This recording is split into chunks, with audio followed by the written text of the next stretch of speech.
the 2,000 some odd dollars that I got for the Pell Grant and apply that toward the cost of my $9,000 trip, which was how much it cost for me to go.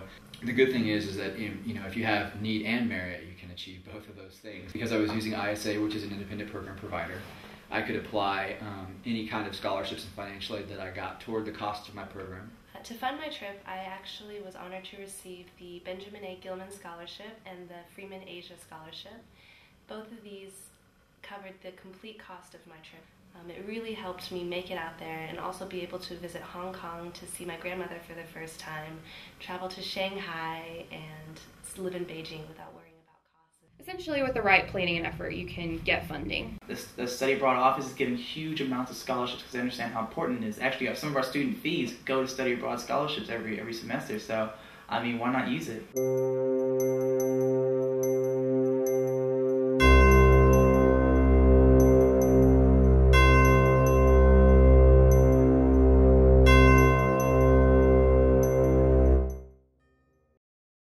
You can find a way to use it in your degree plan, no matter what major. If you're an education major like myself, or a business major, a poli-sci major, it really does. Like by planning early and talking with your academic advisor, you can still graduate on time.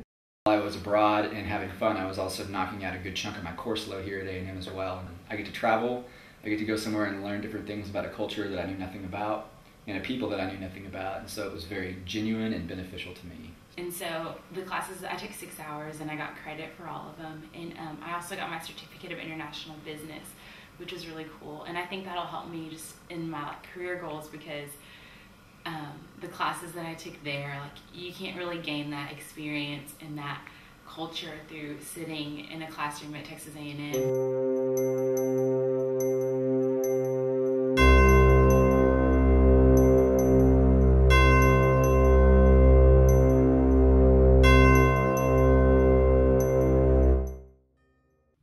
I have been going on job interviews as a senior, and I've really gotten a lot of feedback on my cultural experiences abroad. Speaking another language is huge, but also just being bicultural. I've got emails, I've got contact people, I've got job opportunities that I wouldn't have had I not gone. After finding out that I had been accepted to Johns Hopkins, I was told that the reason I had been accepted was not only based on merit in my academic success thus far, but also because I had studied abroad twice, once doing an internship in the Dominican Republic and also studying abroad in 2007 in Europe, in Germany. I really learned that practical experience is necessary if I want to go into a future in politics or a future in foreign service, because otherwise, if I just learn all classroom notes, if I read books all the time, I will never have that experience that is needed in that real world. And that's what this does. That's what these internships and study abroads do for you.